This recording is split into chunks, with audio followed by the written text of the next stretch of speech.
isa sa mga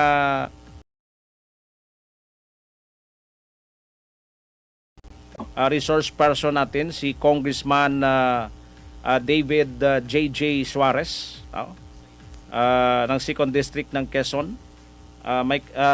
Ito po, may kangtanan sa mga issues, no? Especially sa ginaduso karon nga pag-amyenda sa aton sininga konstitusyon, no? Isang magandang pagkakataon, no, na mapagbigyan tayo ni Congressman J.J. Suarez ng oras para kunan siya ng mga reaksyon at pagbigay ng tawag nito ng information sa ating taong bayan, no? May kangtanan sa People's Initiative. This time i-check natin sa linya si Congressman J.J. Suarez. Sir, good morning. Live tayo sa IBC DYJJ Radyo Bujong. Kasama mo po si Bujong Robert dito sa Bujong Issue 1296 sa probinsya ng Capiz. Magandang umaga po. Good morning sa lahat ng mga taga-Capiz at saka kay Robert. Magandang umaga sa inyo, sa lahat na nakikinig at sumusubaybay. Thank you so much, Congressman, sa pagpaunlak ng aming invitation sa iyo. Maraming salamat din. Sir, unang-una ho, ano po yung motibo ng charter change? In particular, ito po yung People's Initiative kasi ito po yung controversial ngayon kasi dito sa amin sa Capiz, laganap yung usap-usapan na yung People's Initiative daw binabayaran para sa pagpipirma. Para po sa informasyon po ng ating taong bayan, ano po ito? Well, unang-una, wala pong katotohanan niya na binabayaran yung mga tao para pumirma. Although, hindi ko po kasi masyadong kabisado yung signature campaign dahil ibang organisasyon yon. But dito po sa amin, sa probinsya namin, wala naman pong ganung pangyayari na binabayaran ang mga pumipirma.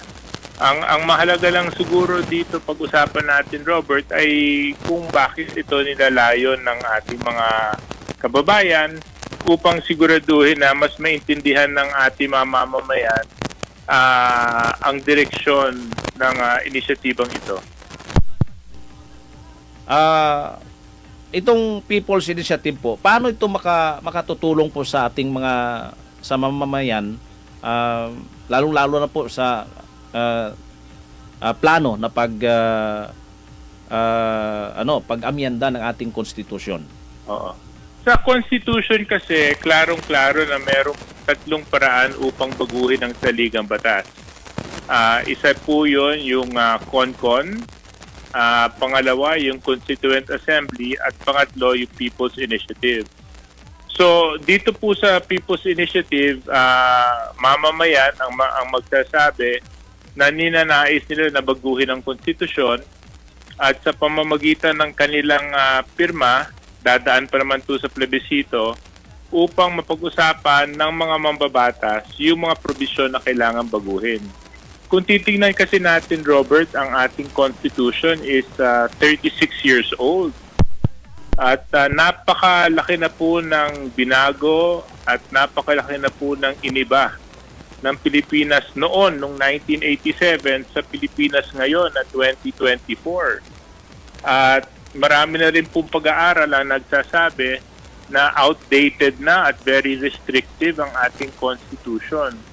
So kung ninanais po natin na magkaroon ng mas magandang Pilipinas, mas maraming trabaho, mas maraming oportunidad para sa ating mga kababayan, kinikailangan po talaga natin balikan yung constitution natin upang siguraduhin na yung ating saligang batas ay bumabagay na po sa panahon ngayon.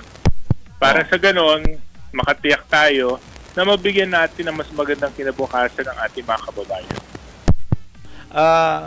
Congressman, isa po sa mga nakita natin kasi nasabi mo na almost 37 years na yung constitution natin na hindi pa nagbago. Kasi isa po sa mga nakikita natin, like sa inyo, sa mababang kapulungan at sa bayan ng Senado, kasi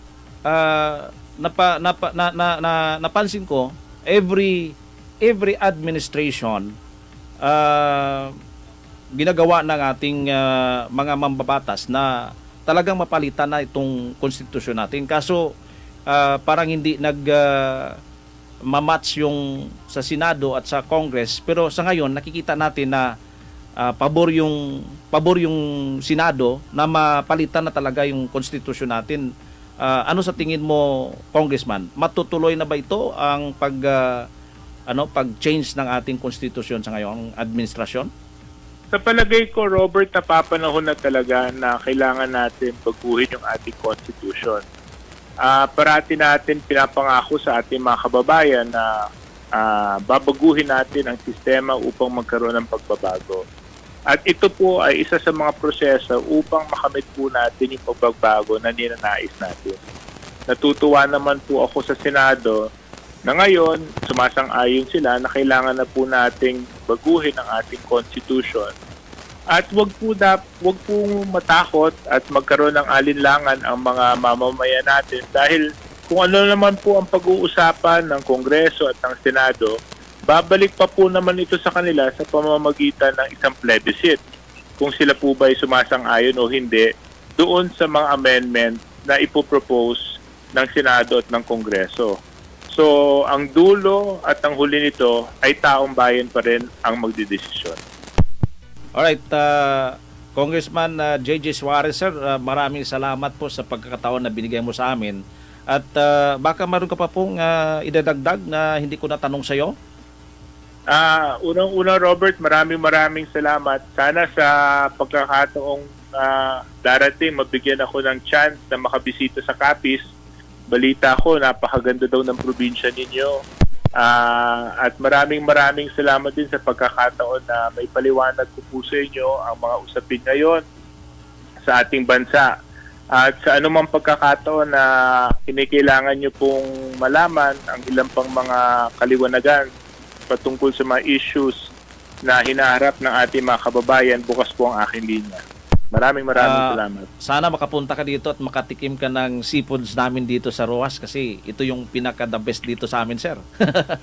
Ay, basta may pangako mo, mas masarap yung seafood dyan. Sa seafoods namin sa Quezon Province. Nandyan na ako bukas makalwa. Okay po. Salamat, Congressman, sa oras. Thank you so much. Okay. No?